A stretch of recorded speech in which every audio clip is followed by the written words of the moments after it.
उस समय के मगध सम्राट अजातशत्रु गौतम बुद्ध के पास आए और बोले, बुद्ध, आपसे मिलने से पहले मैं एक निर्दयी और खुखार सम्राट के रूप में प्रसिद्ध था। लोग मेरा नाम सुनते ही वैसे कांपने लगते थे। मैं किसी के जान लेने से पहले एक पल के लिए भी नहीं सोचता था और छोटी छोटी गलतियों के लिए भी अपराधियों को मृत्युदंड की सजा सुना देता था। लोग मुझे मृत्यु का दूसरा रूप मानते थे और पड़ोसी राज्य हमेशा इसी खौफ में रहते थे कि पता नहीं मैं कब उन पर हमला करके उन्हें बर्बाद कर दूं, जैसा मैंने वैशाली राज्य के साथ किया था। कोई भी राज्य मेरे खिलाफ षड्यंत्र रचने या मगध पर हमला करने के बारे में सोच भी नहीं सकता था। लेकिन मैं जब से आपके शरण में आया हूँ और आपके अहिंसा के विचारों को जीवन में अपनाया है, तब से लोगों के बीच मेरा भय बिल्कुल ही खत्म हो गया है। मेरे राज्य में अपराधियों की संख्या बढ़ गई है। रोज नित्य अपराध होते हैं। मेरे सेनापति और मंत्री मेरे और मेरे परिवार के खिलाफ षड्यंत्र रचते हैं। पड़ोसी राज्य मगध सम्राट के सीमाओं की जमीन पर कब्जा करने की कोशिश करते हैं और मगध की व्यापारियों के व्यापार में बाधा उत्पन्न करते हैं। सम्राट अजातशत्रु आगे कहा, बुद्ध, मैं आपके अहिंसा के विचारों को समझता हूँ, लेकिन मेरे मन में एक प्रश्न है। बुद्ध ने कहा, निसंकोच कहो। अजातशत्रु ने कहा, एक राजा का कर्तव्य है कि वह अन्याय के खिलाफ युद्ध करे, अपने राज्य के नियमों का प्रजा से सख्ती से पालन करवाएं। लेकिन इसमें अहिंसा होगी, लोगों को दुख दर्द होगा, खून बहेगा। तो क्या एक अपराधी को दंड देना अनुचित है? क्या अपने राज्य के लिए, अपनी संपत्ति के लिए, अपने परिवार की सुरक्षा के लिए युद्ध करना गलत है? बुद्ध ने कहा, अजातशत्रु, इस प्रश्न का उत्तर देने से पहले मैं तुम्हें एक कहानी सुनाना चाहता हूँ। एक बार की बात है, एक गांव में एक बहुत ही विषैला सर्प रहता था। उसने ना जाने अब तक कितने लोगों को काटकर मौत के घाट उतार दिया था। वह जिस वृक्ष में रहता था, लोग उस वृक्ष के पास से गुजरने से भी डरते थे। बच्चे उसके नीचे खेलने के बारे में सोचते भी नहीं थे। फिर एक दिन उसी रास्ते से एक भिक्षु गुजरा और आराम करने के लिए उसी वृक्ष के नीचे बैठ गया। भिक्षु को बैठा देख सर्प उसे काटने के लिए नीचे आया, लेकिन सर्प को आता देख भिक्षु तनिक भी नहीं घबराया। वह पूरे शांत चित्त के साथ वहीं बैठा रहा। यह देख संत को बहुत आश्चर्य हुआ। वह अपने जीभ बाहर निकालते हुए बोला, मैं एक बहुत जहरीला सांप हूँ, क्या तुम्हें मौत से डर नहीं लगता? भिक्षु ने कहा, मैं जीवन और मृत्यु से ऊपर उठ चुका हूँ, अब मुझे किसी भी चीज से डर नहीं लगता। भिक्षु ने सर्प को दे दिया कि जो तुम कर रहे हो वह हिंसा है, जो तुम्हारे काटने से लोगों को बहुत प्रिय होती है और कई बार तो उनकी मृत्यु भी हो जाती है। भिक्षु की बातें सुन सर्प के अंदर वैराग्य जगा। उसने निश्चय किया कि वह आज के बाद किसी को नुकसान नहीं पहुंचाएगा, किसी को नहीं काटेगा। सर्प अहिंसक हो गया है। सर्प ने काटना छोड़ दिया है। धीरे धीरे यह खबर पूरे गांव में फैल गई। इसके बाद लोगों ने सर्प से डरना ही छोड़ दिया। लोग उसे छेड़ते, बच्चे बेवजह ही उसके पूंछ में पैर रखते थे, उसे पत्थर मारते, लेकिन सर्प किसी को नुकसान नहीं पहुंचाता।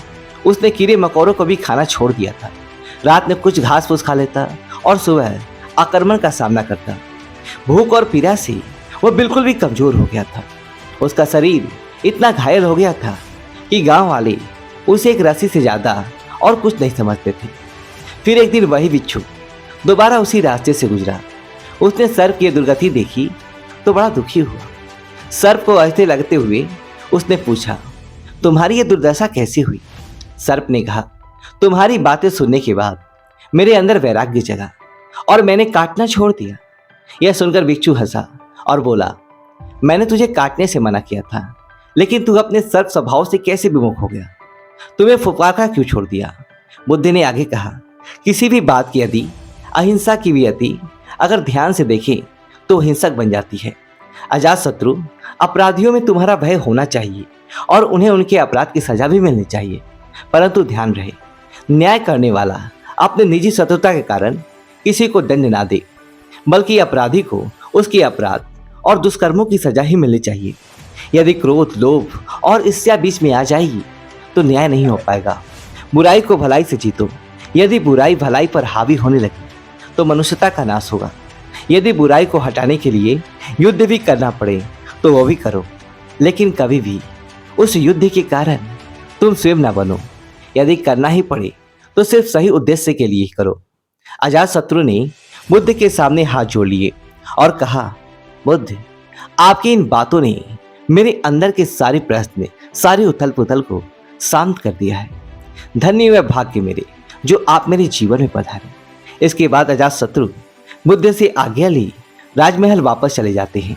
दोस्तों, अगर आप गौतम बुद्ध के सिद्धांतों और उनके विचारों के बारे में डिटेल से जानना चाहते हैं तो इसके लिए आपको हमारे चैनल को सब्सक्राइब करना होगा। दोस्तों, अब बात करते हैं कि आखिर अच्छे लोगों के साथ ही बुरा क्यों होता है।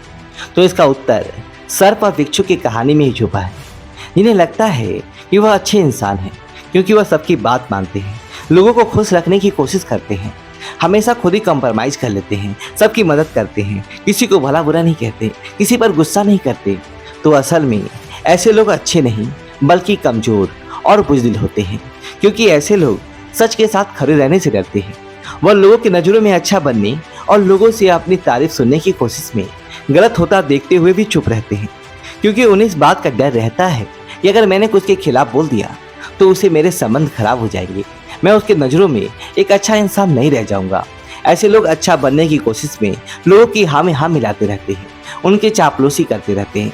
ये कभी भी अपने अधिकारों के लिए डट कर लड़ नहीं पाते और हमेशा ही खुद की तरफ से कॉम्प्रोमाइज कर लेते हैं और लोगों से फिर कहते फिरते हैं कि मुझे संतुष्टि है, मेरे अंदर धैर्य है, इसीलिए मैं पीछे हट गया।